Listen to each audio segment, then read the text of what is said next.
وصحبه وبارك وسلم تسليما كثيرا أما بعد فأعوذ بالله من الشيطان الرجيم بسم الله الرحمن الرحيم إنا نحن نزلنا الذكر وإنا له لحافظون وقال سبحانه بل هو آيات بينات في صدور الذين أوتوا العلم وقال عز وجل ما كان حديثا يفترى من دون الله وقال عز وجل إن الذين كفروا بالذكر لما جاءهم وإنه لكتاب عزيز وعن عبد الله بن عمر رضي الله تعالى عنهما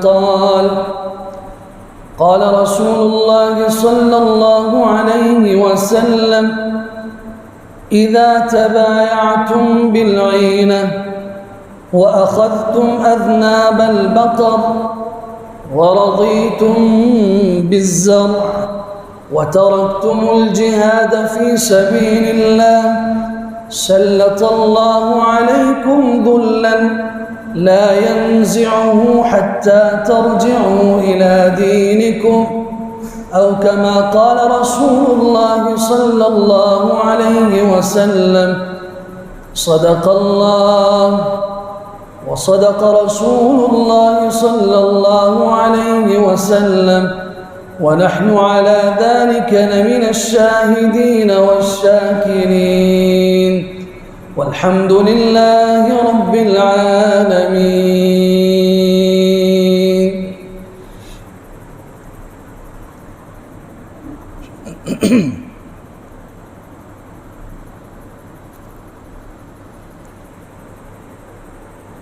مسلمانوں کی خوشی کا دن تھا.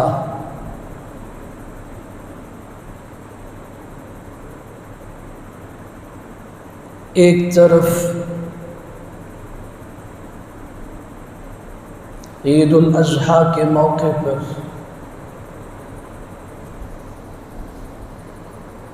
حج کے لیے افریقہ سے ایک نو مسلم پادری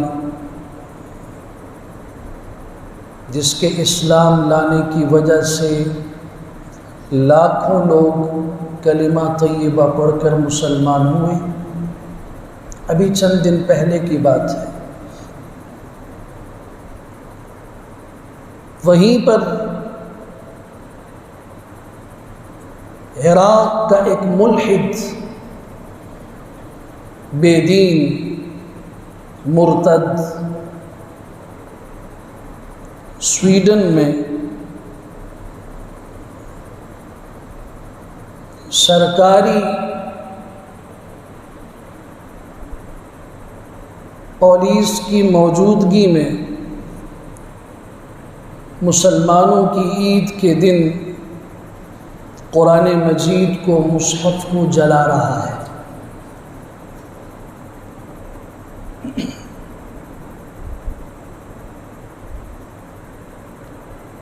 میرے اللہ نے اس کی اس حرکت کا جواب پہلے سے دے دیا. تم چند لوگ قرآن کریم کو جلاؤ گے. وہیں پر اللہ تعالیٰ اس دن افریقہ کے سیاہ فام غیر مسلم نصرانی پادری کو کلمہ طیبہ کی توفیق دے کر اس کے ذریعے لاکھوں لوگوں کو اسلام میں داخل کروا دے گا. یریدون لیطفئوا نور اللہ بافواہہم واللہ متم نورہ، چاہتے ہیں کہ یہ اللہ کے دین کی شمع کو بجھا دیں، لیکن اللہ اپنی روشنی کو، اپنے دین کو روشن رکھے گا، اسے پورا کرے گا اور اسے غالب بھی کرے گا۔ 2010 سے لے کر 2023 تک یہ جو 14 سال کا سفر ہے، ان 14 سالوں میں یورپ میں 360 کیس ایسے ہوئے ہیں جن میں قرآن مجید کی توہین کی گئی ہے۔ کہیں قرآن مجید کو بیت الخلاء میں اور گٹر میں پھینکا گیا، کہیں مسلمان قیدیوں سے قرآن مجید کے اوپر پیشاب کروایا گیا، کہیں پاؤں کے نیچے قرآن مجید کو روندا گیا،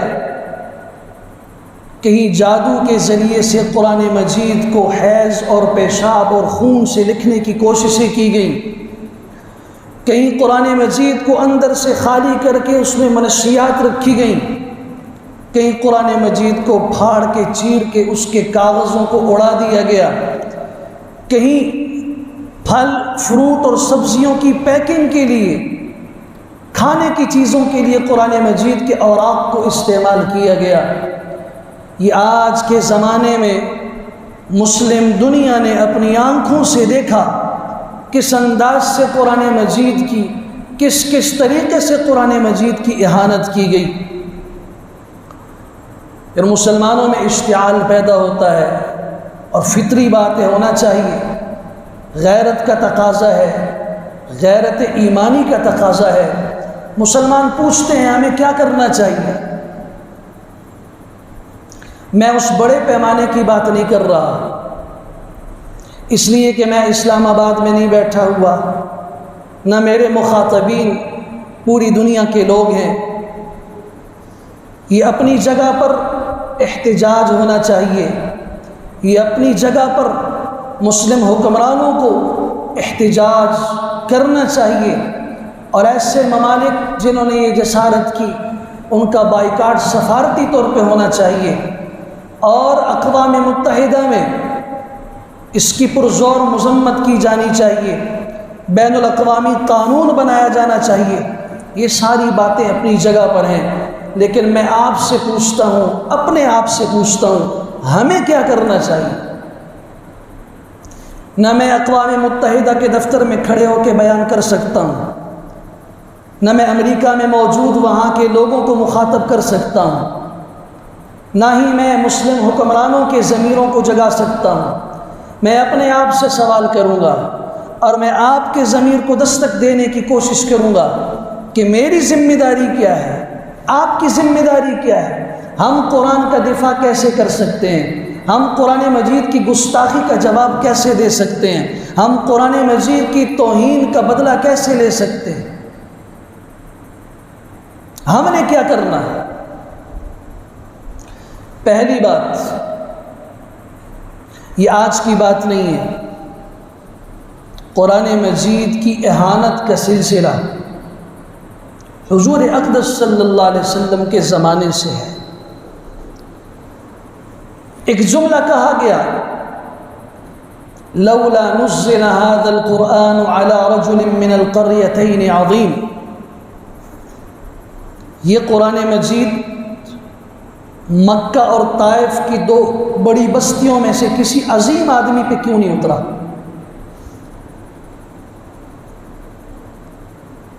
ان کا خیال یہ تھا کہ یہ تو محمد بن عبداللہ صلی اللہ علیہ وسلم یتیم ہے،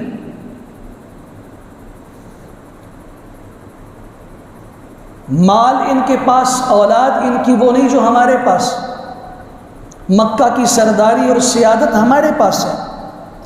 اگر اللہ نے نبی بنانا تھا اور اللہ نے سرزمین حجاز کے کسی علاقے میں کسی آدمی پر قرآن نازل کرنا تھا، لولا نزل هذا القرآن على رجل من القريتين عظیم، تو یہ مکہ اور طائف کی دو بستیوں میں سے کسی عظیم آدمی پہ کیوں نہیں اتارا گیا؟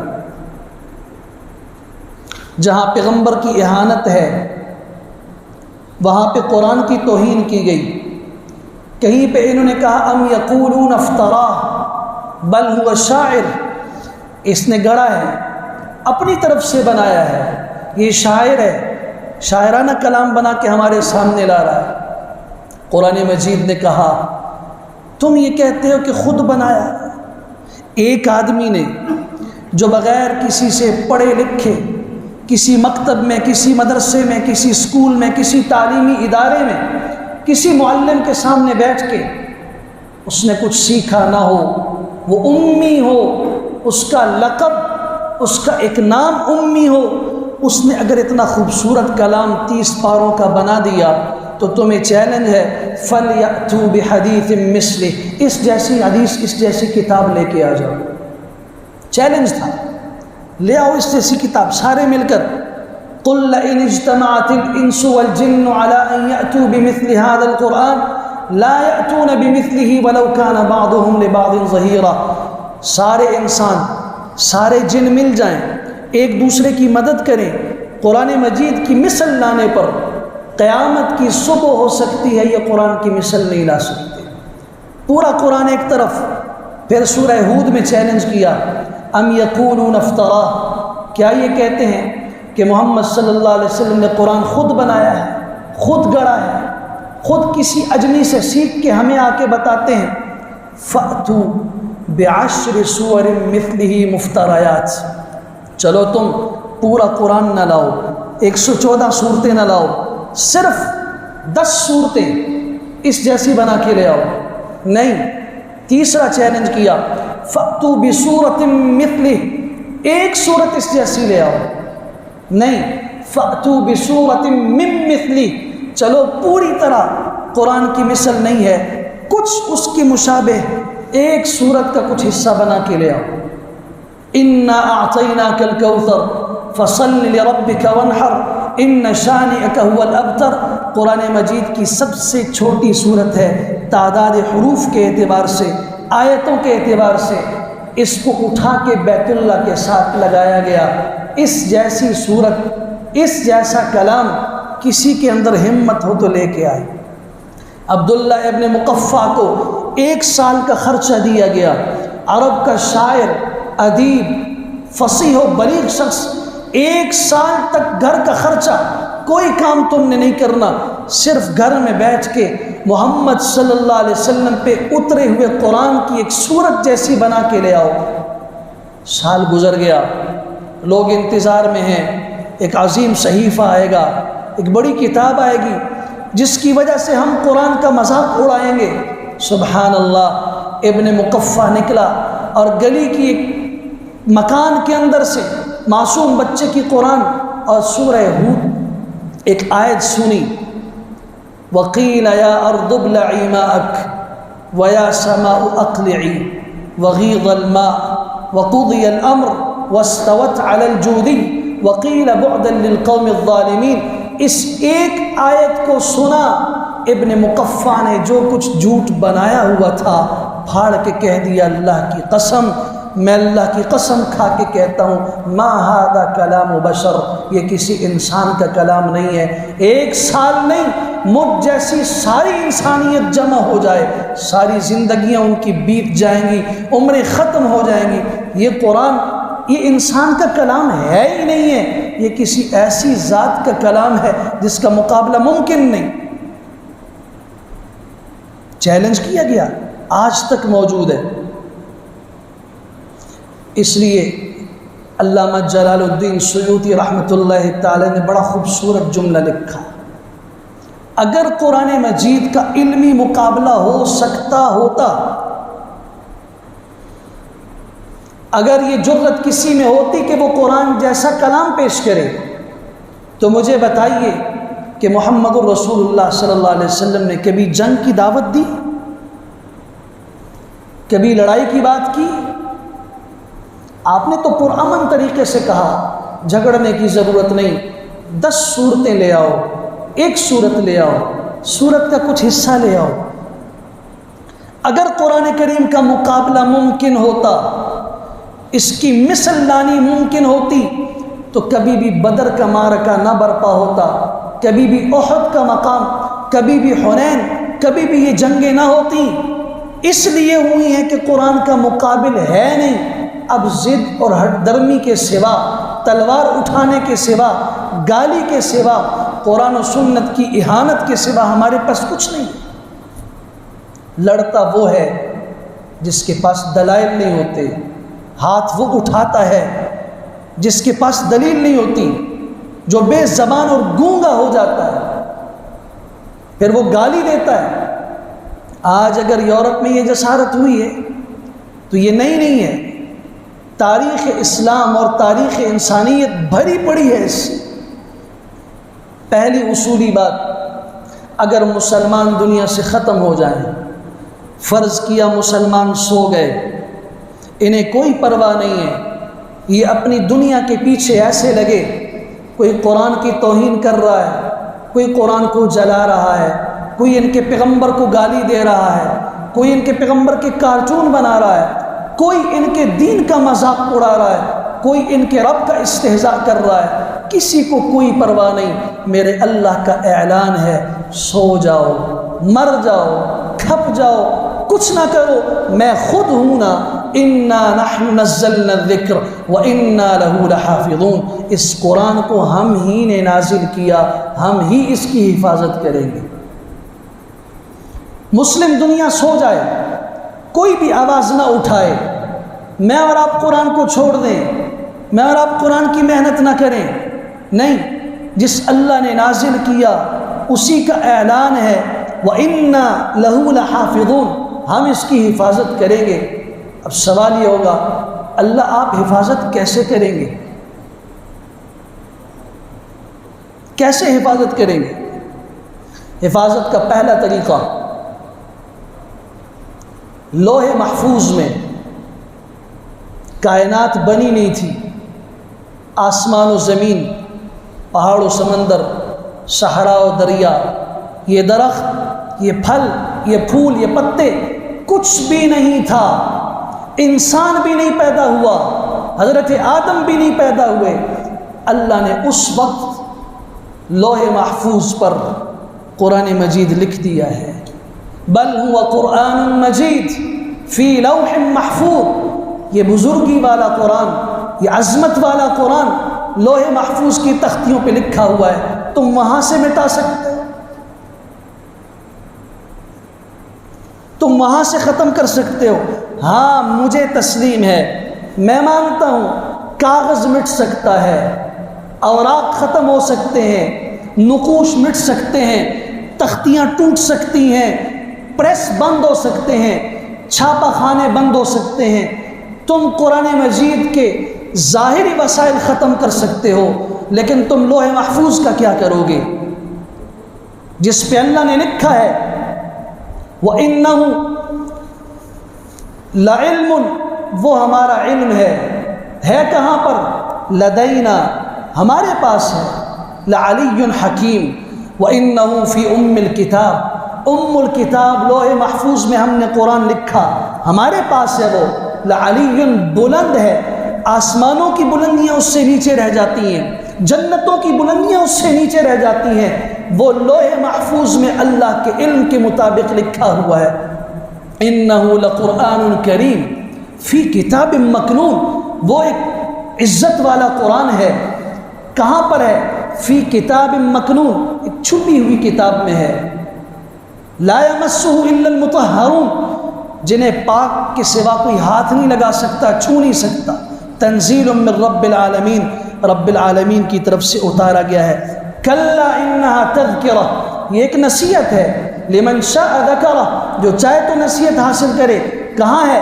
فی صحف مکرمہ، ایسے صحیفوں میں ہے جو معزز ہیں، مرفوعات بلند ہیں، مطہرہ پاکیزہ ہیں، بأیدی سفرہ، لکھنے والے فرشتوں کے ہاتھوں سے لکھے گئے، کرام بررہ، جو معزز ہیں، نیکوکار ہیں۔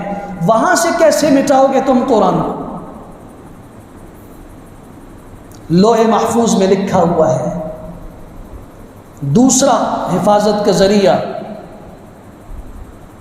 میں قرآن مجید سے بات کر رہا ہوں، قرآن کو اللہ محفوظ رکھے گا، کیسے رکھے گا؟ جب تک یہ سینے بچوں کے موجود ہیں۔ بل هو آیات بینات فی صدور الذین اوتوا العلم۔ اللہ اکبر، حافظ قرآن کی عظمت پہ، یہ قرآن کتنی عظمت پہ، اس کی عظمت اور شان پہ کیسے دلالت کر رہی ہے۔ اللہ فرماتے ہیں بل هو آیات بینات، یہ واضح آیتیں ہیں، یہ کھلی نشانیاں ہیں۔ اللہ کہاں پہ ہیں؟ فی صدور الذین اوتوا العلم، اہل علم کے سینوں میں ہے، اہل علم کے دلوں میں ہے۔ آج 6 سال کا بچہ، 7 سال کا معصوم بچہ، اس کے سینے میں قرآن مجید محفوظ ہے یا نہیں؟ اگر ان الماریوں کے قرآن اٹھا دیے جائیں اور دیکھ کر پڑھنے والے بھی ختم ہو جائیں، تب بھی اللہ تعالیٰ ان سینوں کے ذریعے سے قرآن مجید کی حفاظت کرے گا۔ جب تک یہ سینے ہیں، اور یہ اتنے عظیم سینے ہیں جنہیں اللہ نے فرمایا کہ میں نے قرآن ان سینوں میں محفوظ کیا ہے۔ اب یہ آسمان و زمین نہیں بنی، 50,000 سال پہلے اللہ نے سورہ طٰہٰ اور یاسین کی تلاوت کی۔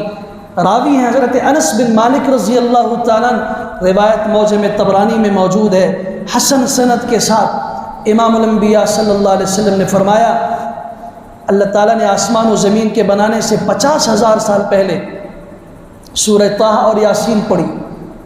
سننے والے فرشتے تھے، ان فرشتوں نے کہا طوبیٰ لأمۃ، مبارک ہے وہ امت،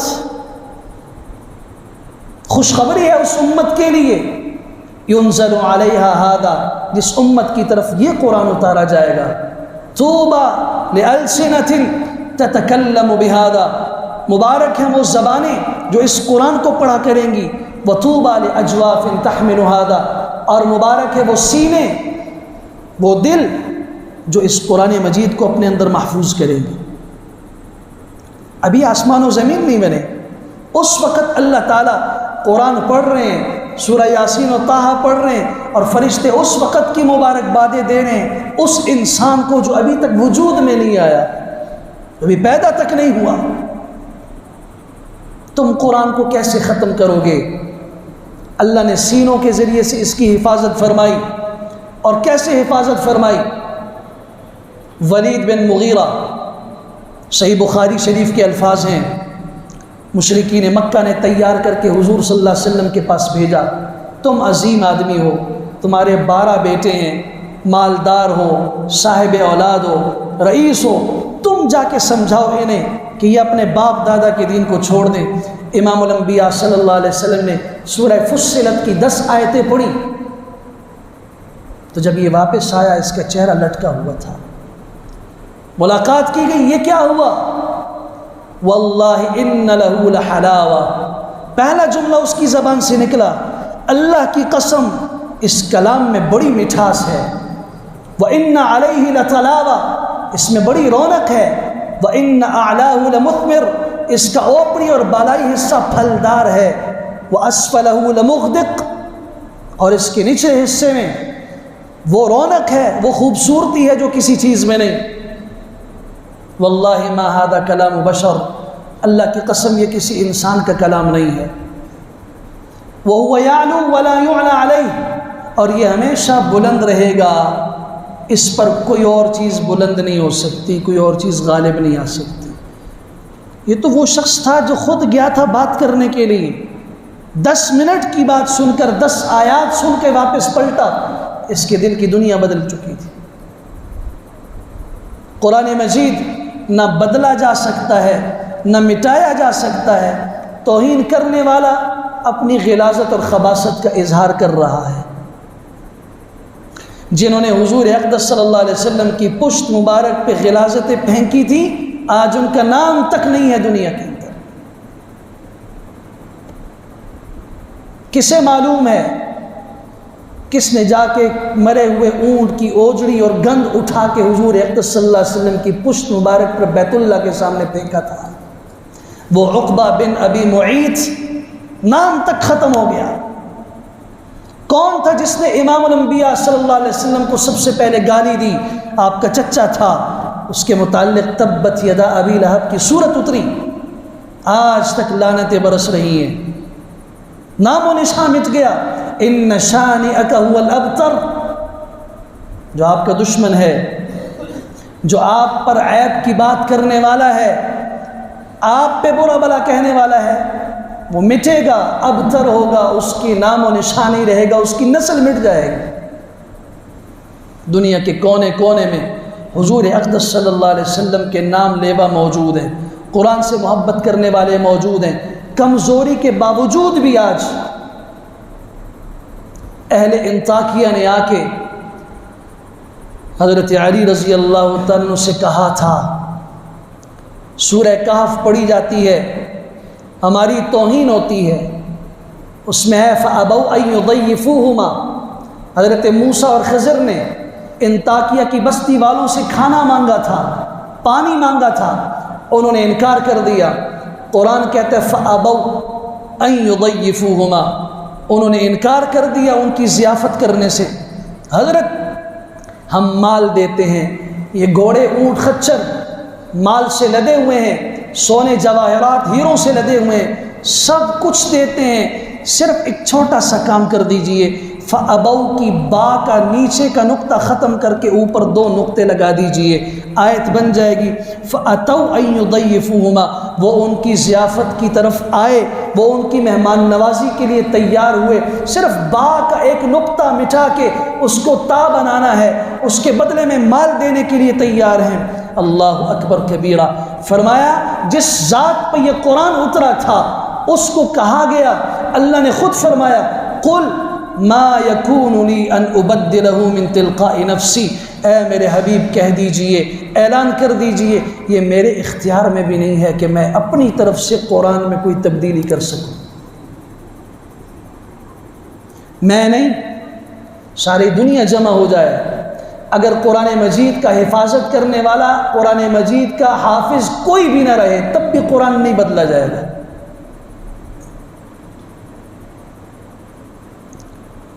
امام قرطبی رحمۃ اللہ تعالی علیہ نے تفسیر احکام القرآن قرطبی میں لکھا ہے، مامون الرشید کے زمانے میں علمی حلقہ لگتا تھا دربار میں، یہ عباسی خلیفہ ہے، ہارون الرشید کا بیٹا ہے، بڑا علم دوست آدمی ہے، علماء بیٹھتے ہیں، سب کو اجازت ہے، غیر مسلم مسلمان، یہودی ہے، اسرائیلی ہے، نصرانی ہے، ہندو ہے، کچھ بھی ہے، آئے دلیل سے بات کرے، مسلمانوں کی بات بھی سنے۔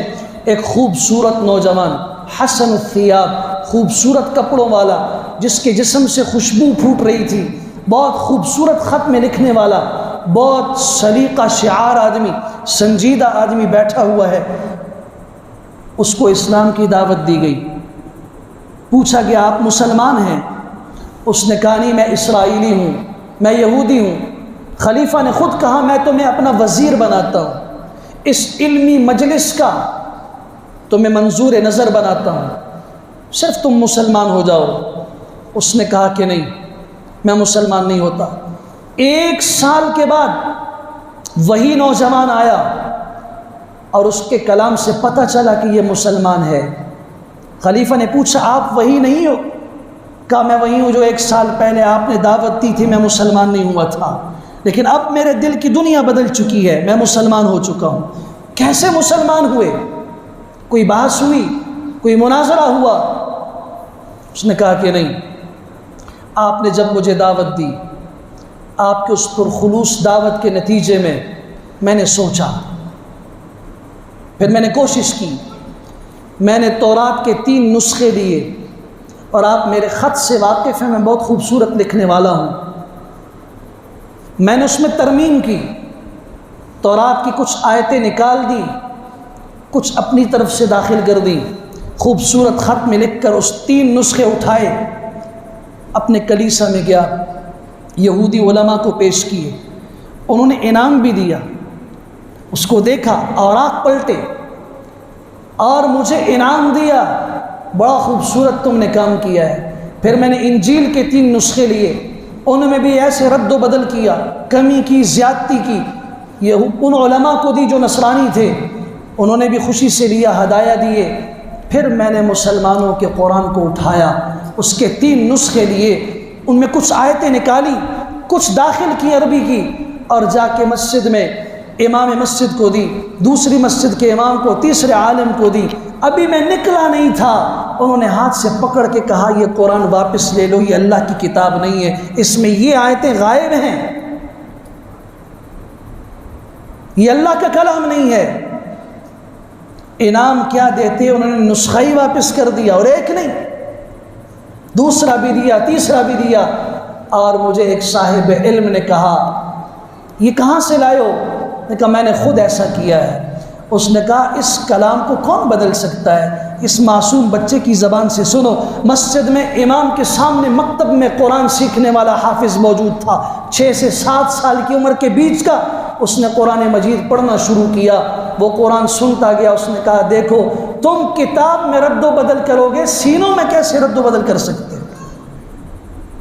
بس اس چیز نے میرے دل کی دنیا کو بدل دیا۔ میں اس لیے آ کے مسلمان ہوا۔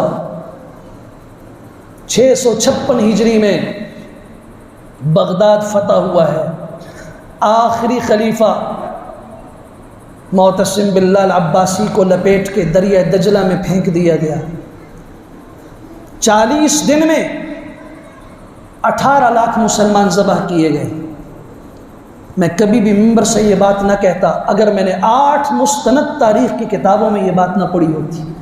ابن تیمیہ رحمۃ اللہ تعالی کی منہاج السنہ، ابن قیم جوزی کی النونیہ، علامہ ابن کثیر کی البدایہ والنہایہ، ابن الاثیر کی الکامل فی التاریخ، ابن خلدون کی ابن خلدون، ان سب نے لکھا ہے، یہ تاریخ اسلام کی معتبر کتب ہیں، سب نے لکھا 656 ہجری میں 40 دن کے اندر 18 لاکھ مسلمان ذبح کر کے پھینک دیے گئے۔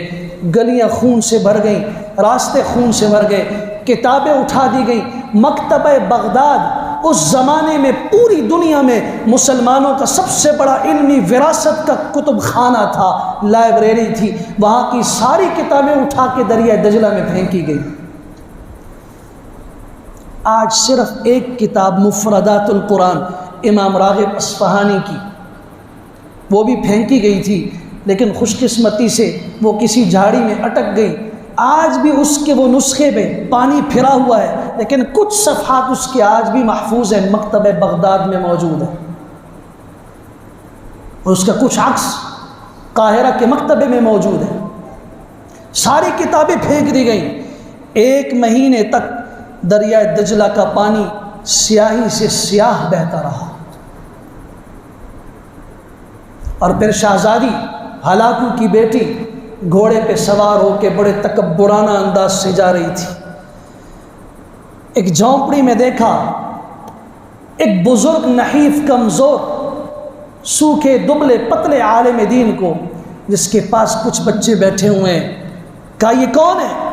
یہ مسلمانوں کا عالم ہے، گھسیٹ کے میرے پاس لے کر آؤ۔ وہ گھسیٹ کے لایا گیا، اور تاریخ کی کتابوں نے لکھا ہے اس عالم دین کی داڑھی جہاں تھی اور اس کی پگڑی جہاں تھی، وہاں اس متکبرہ شہزادی کے پاؤں لگ رہے تھے۔ داڑھی سے کھینچ کے پوچھا تمہاری یہ جرت،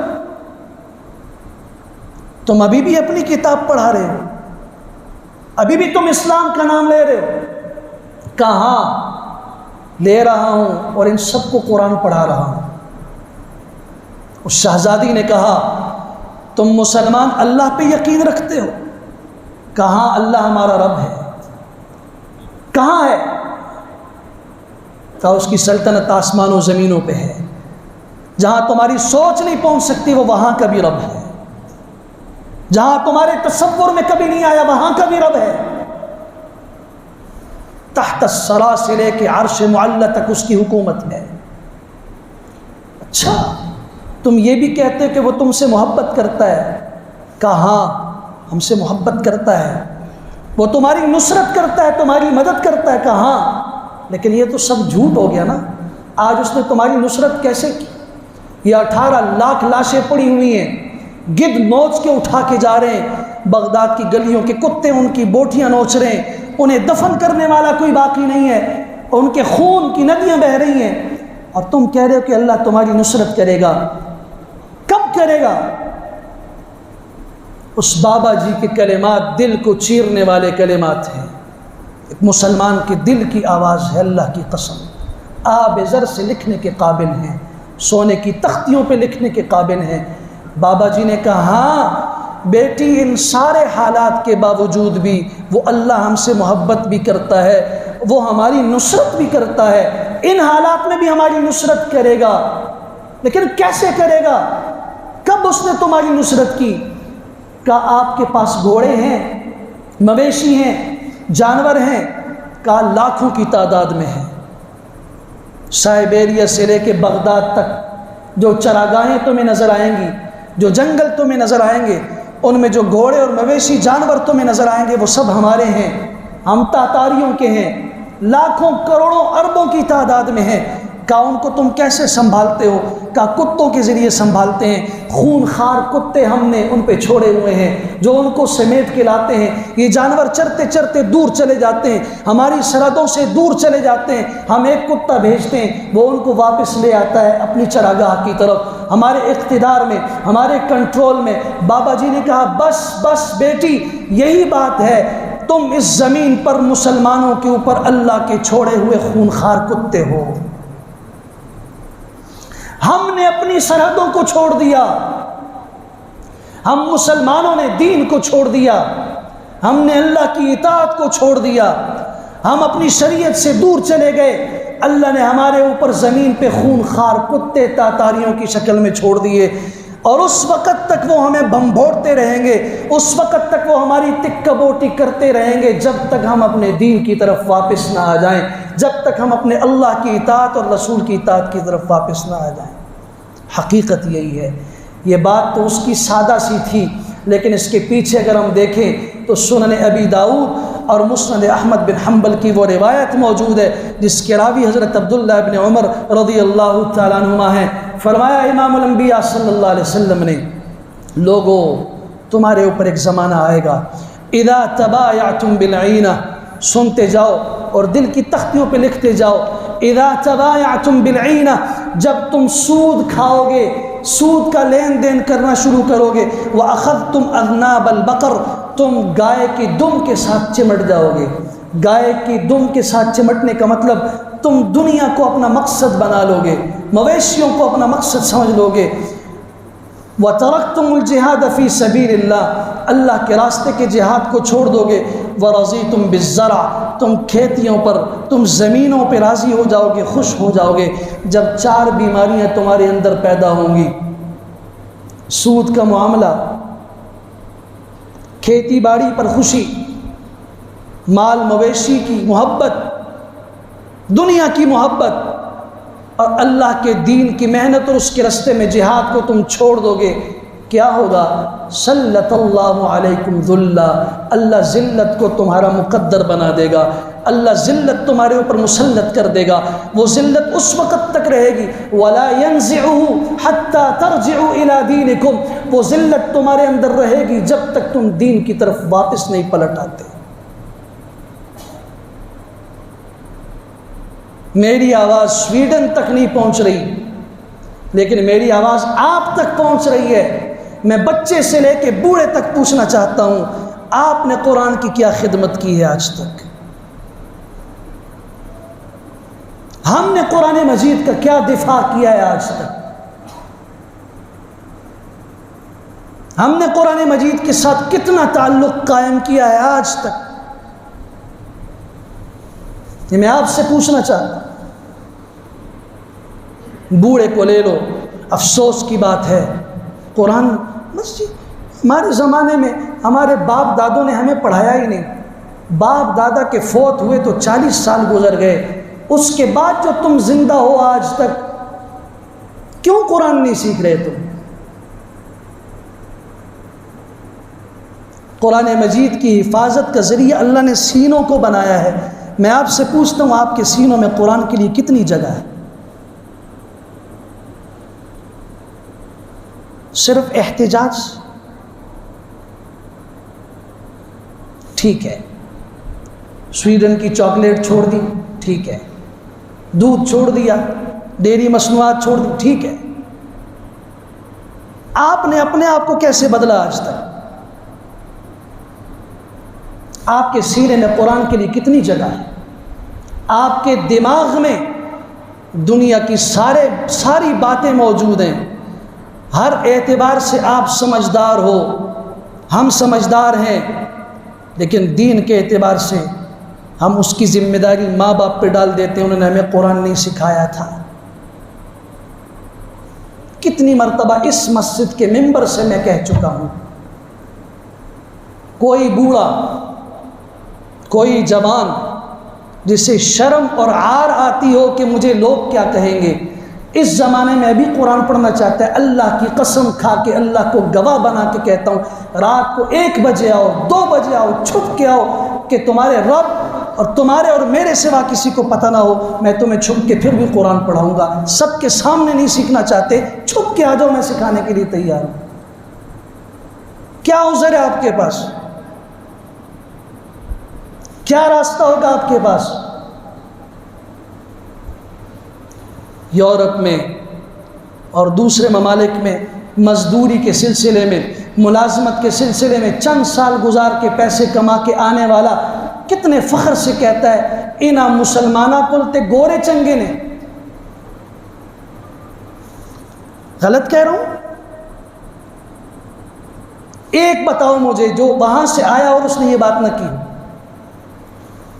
اور میں بدگمانی نہیں کرنا چاہتا، لیکن آپ خود بھی سوچو کہ آپ کی زبان سے یہ جملہ کتنی مرتبہ نکلا ہے۔ وہاں کا پلٹا ہوا کہتا ہے کہ ان کے اخلاق، ان کا کردار، ان کی صداقت، ان کی دیانت، لعنت بھیجتے ہیں ہم ان پر جن کے ہاں قرآن کی حفاظت نہیں ہے، جو قرآن کا ادب نہیں کر سکتے، جو ہمارے پیغمبر کا ادب نہیں کر سکتے۔ ان جیسے دنیا کی بد اخلاق اور گری ہوئی قوم تو کوئی ہے نہیں۔ تم اخلاق کسے کہتے ہو؟ تمہیں 10 پاؤنڈ دے دیے تو اخلاق والے ہو گئے، تمہیں $20 دے دیے تو اخلاق والے ہو گئے۔ میں مسلمان ہونے کی حیثیت سے آپ کے ضمیر کو جھنجھوڑنا چاہتا ہوں، دور کیجئے ان غلیظ جملوں کو اپنے پاس سے، اپنی قدر سمجھیے، مسلمان کی قدر سمجھیے۔ ان مسلمانوں سے تو وہ گورے بہتر ہیں، ان مسلمانوں سے تو فلاں بہتر ہے۔ چھوٹی چھوٹی سی بات کے اوپر ہم یہ کہہ دیتے ہیں۔ آؤ میں سیدنا ابو موسیٰ اشعری رضی اللہ عنہ کی روایت سنا رہا ہوں، آپ کو آج نہیں پتا، میں بتانا چاہتا ہوں، سیکھو اس بات کو۔ کیا ہوگا؟ کل قیامت قائم ہوگی۔ رسول اکرم صلی اللہ علیہ وسلم نے فرمایا، ایک طبقہ جہنم بھیج دیا جائے گا جو کافر تھے، ایک طبقہ جو مسلمان تھے، نیک تھے، انہیں جنت کی طرف بھیج دیا جائے گا۔ امام الانبیاء صلی اللہ علیہ وسلم نے فرمایا ایک تیسرا طبقہ ہوگا جو ہوگا مسلمان، کلمہ پڑھنے والا ہوگا، گناہوں کے بوجھ کے نیچے دبا ہوا ہوگا، گناہ کر کر کے وہ اللہ کے دربار میں پیش ہوگا، فرشتوں کو حکم ہوگا گناہوں کی وجہ سے جہنم میں ڈال دو۔ جب انہیں جہنم میں بھیج دیا جائے گا، وہ کافر جہنمی انہیں دیکھیں گے، وہ ان پر ہنسیں گے اور انہیں کہیں گے، ارے یہ تو سمجھ میں آیا کہ ہم تو کافر تھے، ہم تو اللہ کو نہیں مانتے تھے، ہم تو رب کو نہیں مانتے تھے، ہم تو تمہارے پیغمبر کو نہیں مانتے تھے، ہم دین کو نہیں مانتے تھے، ہماری سزا جہنم ہو گئی۔ تمہارے سجدے کہاں گئے؟ تمہاری دین کہاں گیا؟ تمہاری نیکیاں کہاں گئی؟ تم جو لا الہ الا اللہ محمد الرسول اللہ کہتے تھے وہ کہاں گیا؟ تم بھی تو ہمارے ساتھ جہنم میں ہوگے۔ جب یہ جملہ کہیں گے اس وقت رسول اکرم صلی اللہ علیہ وسلم نے فرمایا ان کمزور گناہ گار مسلمانوں کی نگاہ عرش کی طرف اٹھے گی جہنم کے بیچ سے، اے اللہ اب ہماری ذات کا مسئلہ نہیں ہے، اب تیرے کلمے کا مسئلہ ہے۔ یہ کافر جہنم کے اندر آپ کے کلمے کا مذاق اڑا رہے ہیں، یا آپ کے دین کا مذاق اڑا رہے ہیں، یا آپ کی نماز کا مذاق اڑا رہے ہیں، یا ہمارے سجدوں کا مذاق اڑا رہے ہیں۔ اب ہماری ذات کا مسئلہ نہیں، مسئلہ آپ کی ذات کا ہے۔ ان کی زبانوں سے نکلے گا، اللہ جبرائیل امین کو حکم دیں گے، جبرائیل جاؤ، من کان فی قلبہ مثقال حبۃ من خردل من ایمان فاخرجہ من النار۔ جبرائیل جا جہنم کے کونے کونے میں ڈھونڈ، جس کے سینے میں، جس کے دل میں ذرے کے برابر بھی ایمان ہے، ذرے کے برابر بھی ایمان ہے، اسے وہاں سے نکال کے جنت میں بھیج دے۔ میں ان کافروں کو آج ذلیل کرنا چاہتا ہوں، یہ میرے کلمے کی توہین کر رہے ہیں، انہیں نکال دیا جائے گا۔ اس موقع پر ربما یود الذین کفروا لو کانوا مسلمین، سورہ حجر کی دوسری آیت ہے، 14ویں پارے کی پہلی آیت ہے، ذرا ترجمہ پڑھ کے دیکھ لینا۔ ربما یود الذین کفروا، پھر کافر اس وقت یہ تمنا کریں گے لو کانوا مسلمین، کاش کہ ہم بھی گرے پڑے مسلمان ہوتے، کچھ کلمہ پڑھا ہوتا، آج ہماری بھی جان خلاصی ہو جاتی۔ اس کلمے کا مذاق اڑاتے ہو کہ مسلمان کیا ہے، اس کے مقابلے میں غلیظ اقوام کو، غلیظ سوچوں والوں کو، غلیظ کردار والوں کو کہتے ہوئے بہتر ہے۔ اللہ کی قسم ہم نے ایمان کی قدر نہیں کی، ہم نے دین کو سمجھا نہیں۔ صرف یہ نہیں، معجم طبرانی میں حدیث موجود ہے، ام المومنین سیدہ عائشہ صدیقہ رضی اللہ تعالیٰ راویہ ہیں، سنن ترمذی میں بھی ہے، بیہقی میں بھی ہے، مسند احمد میں بھی ہے، طبرانی میں بھی ہے، مسند ابی یعلا الموصلی میں بھی ہے، حدیث کے ان 5 معتبر کتابوں میں ہے۔ رسول اکرم صلی اللہ علیہ وسلم تشریف فرما تھے، ام المومنین سیدہ عائشہ صدیقہ رضی اللہ تعالیٰ نے عرض کیا رسول اللہ، جس شخص کے 2 بیٹے یا 2 بیٹیاں بچپن میں انتقال کر گئے، اس کو آگے کیا ملے گا؟ امام الانبیاء صلی اللہ علیہ وسلم نے فرمایا، جس کے 2 بچے یا 2 بچیاں بالغ ہونے سے پہلے فوت ہو گئے، اس نے صبر کیا، شکایت نہیں کی، جزا فضا نہیں کی، شور و غل نہیں کیا، قیامت کے دن وہ بچیاں اور بچے اٹھیں گے، اسے انگلی سے پکڑ کے جنت میں لے جائیں گے۔ یا رسول اللہ، پھر اگر کسی کی 1 بچی یا 1 بچہ فوت ہوا، فرمایا وہ 1 بچہ اٹھ کے، یہاں تک کہ وہ بچہ جو ابھی ناتمام پیدا ہوا تھا، اس بچے کی عمر حمل کی ماں کے پیٹ میں پوری نہیں ہوئی، 5 مہینے 6 مہینے 7 مہینے کا پیدا ہوا، پیدا ہوتے ہی مرا ہوا پیدا ہوا، ناتمام پیدا ہوا، وہ بھی قیامت کے دن اپنے ماں باپ کو انگلی سے پکڑ کے جنت میں لے جائے گا۔ یا رسول اللہ، اگر کسی کا کوئی بچہ نہ ہو، سفارشی کوئی نہ ہو، تو اسلام کی قدر سمجھیے آپ۔ امام الانبیاء صلی اللہ علیہ وسلم نے فرمایا، جس کا کوئی سفارشی نہیں ہوگا، عائشہ تم فکر نہ کرو، تم غم نہ کرو، تم دل چھوٹا نہ کرو، اس کا سفارشی میں محمد الرسول اللہ صلی اللہ علیہ وسلم ہوں گا۔ قدر کرو اسلام کی، قدر سمجھو دین کی، قدر سمجھو دین والوں کی۔ قرآن مجید کو سینے میں جگہ دو، جہاں قرآن سینوں میں محفوظ کروایا جاتا ہے ان جگہوں کی حفاظت کرو۔ پیسے بینک میں رکھتے ہو، اس کا لاکر اتنا محفوظ بنایا جاتا ہے، اس کی سیکیورٹی اتنی مشکل بنائی جاتی ہے کہ وہاں تک کوئی نہ پہنچ سکے۔ اسی طریقے سے قرآن تک جس کا ہاتھ پہنچے، محمد الرسول اللہ صلی اللہ علیہ وسلم کی عزت تک جس کی زبان پہنچے، جو ہمارے دین کے متعلق کہے، اس کا راستہ روکنے کے لیے بہترین راستہ یہ ہے، وہ جگہ بناؤ جہاں دین کا تحفظ ہوتا ہے، اس جگہ کا دست و بازو بنو جہاں سے حافظ تیار ہوتا ہے، جہاں سے عالم دین بنتا ہے، جہاں سے مفتی پیدا ہوتا ہے۔ یہ ممبر و محراب کی آبیاری کہاں سے ہو رہی ہے؟ آج میں ممبر پہ بیٹھ کے آپ کے سامنے یہ قرآن و سنت کی باتیں کر رہا ہوں، مجھ پہ کسی نے محنت کی ہے یا میں اچانک اٹھ کے آیا اور میں نے شروع کر دی؟ وہ مدارس دینیہ، وہ مساجد، جو مراکز ہیں جہاں ہمارے چھوٹے سے بچے کو اعوذ باللہ من الشیطان الرجیم پڑھایا جاتا ہے، جہاں اس کو الف با تا ثا سکھائی جاتی ہے، ان مراکز کو مضبوط کرنا یہ ہماری ذمہ داری ہے۔ یہی قرآن کا بھی دفاع ہے، یہی محمد عربی صلی اللہ علیہ وسلم کا بھی دفاع ہے، یہی دین کا بھی دفاع ہے، یہی شریعت و اسلام کا بھی دفاع ہے۔ آپ وہاں نہیں پہنچ سکتے، وہاں ان کے گریبانوں کو میں نہیں پکڑ سکتا، لیکن میں آپ کے گریبان کو جھنجھوڑ سکتا ہوں کہ آپ نے قرآن مجید سے کتنا تعلق کیا۔ اللہ تبارک و تعالی ہمارے درد دل کو سمجھنے کی توفیق عطا فرمائے۔ اللہ ہمیں قرآن و سنت کا حافظ بنائے۔ ایک جملہ آخری عرض کر رہا ہوں، ہر بندہ حافظ قرآن نہیں بن سکتا، لیکن کم از کم محافظ قرآن تو بن سکتا ہے نا۔ آپ حافظ قرآن تو نہیں ہیں، محافظ تو بن سکتے ہیں، قرآن کی حفاظت کا ذریعہ تو بن سکتے ہیں۔ اللہ تعالی ہمیں استعداد عطا فرمائے، ہمت عطا فرمائے، توفیق نصیب فرمائے۔ وآخر دعوانا الحمد للہ رب العالمین۔